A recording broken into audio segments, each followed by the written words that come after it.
Nakapagtala ang Bureau of Immigration ng pagtaas ng international travelers ngayong undas. Mula sa 149,000 noong nakaraang taon, pumalo ito sa higit 167,000 na pasahero. Kasabay nito, muling nagbabala ang BI laban sa surrogacy scheme. Kaugnay niyan at iba pang issue, makakausap natin si Melvin Mabulak, ang Deputy Spokesman ng Bureau of Immigration. Magandang tanghali po sa inyo, sir. Magandang tanghali po, Cheryl. Magandang tanghali po sa lahat po ng nanonood at nakikinig. Sir, unahin ko na po itong mga nahuling dayuhan mula sa magkahiwalay na POGO raid sa Bataan at Maynila. Na-check na po ba ang kanilang mga dokumento?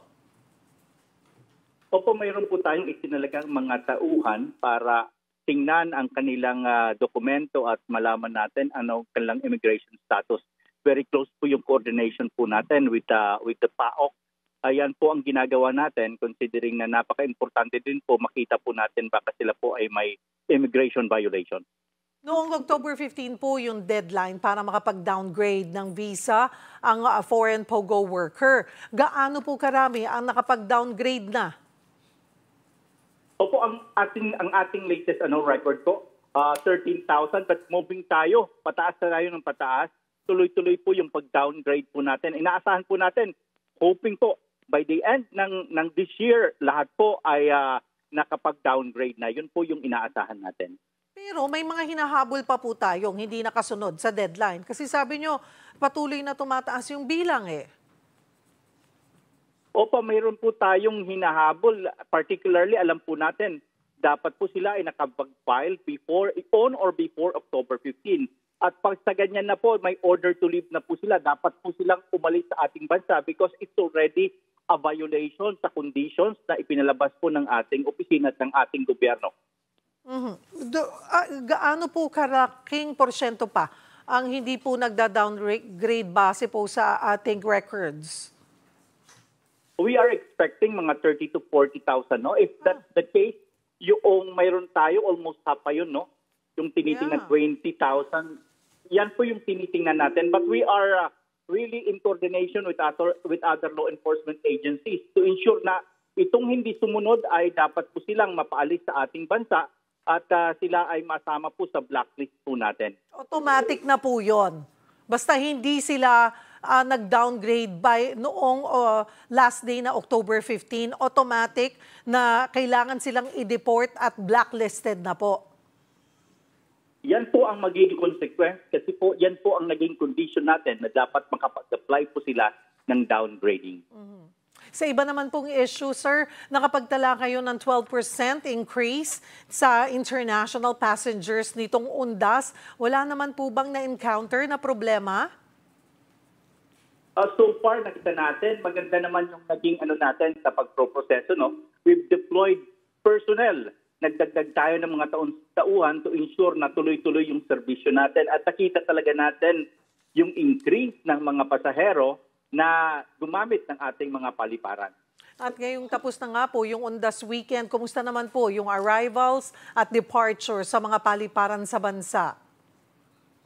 Opo, ang nakikita po natin sa arrival, yun ang mas dumarami, yung mga nagsisiuwian na, nagbakasyon sila sa labas ng bansa. At sa atin nakikita tuloy-tuloy po kasi ito dahil darating na din po yung December, marami din mga Pilipino na gustong pumunta sa Pilipinas at yung mga balikbayan po natin at mga dayuhan na they are willing to come here to celebrate yung Christmas po natin dito sa ating bansa.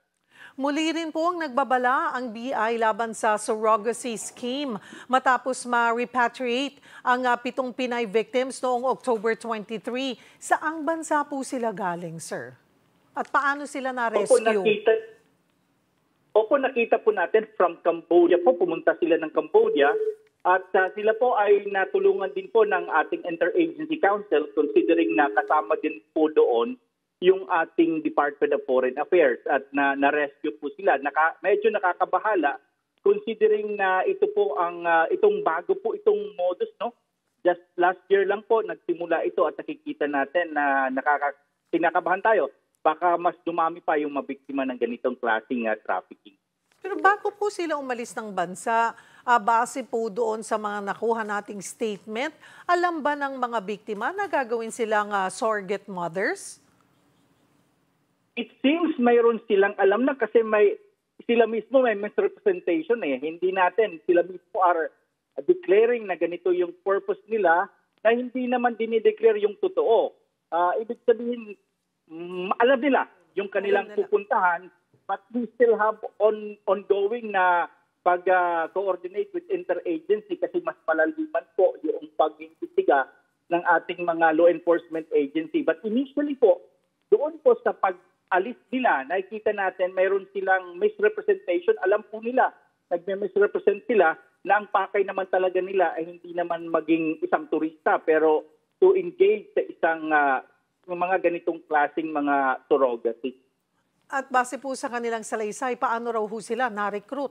Ano raw ho ang offer sa kanila? Opo, mayroon silang mga contact din, may nagre-recruit sa kanila. Yun po ang kasama din pong iniimbestigahan, may na-identify na din po yung ating Interagency Council ng isang tao na nagre-recruit na ganito sa for surrogacy. Kaya makikita medyo malalim po ito either sa social media, may mga tao din po na kanilang nakakausap at talagang nagre-recruit para maging surrogate mothers po. Kasi din ho yata, malaki rin kasi yung offer. Kaya nahihikayat sila.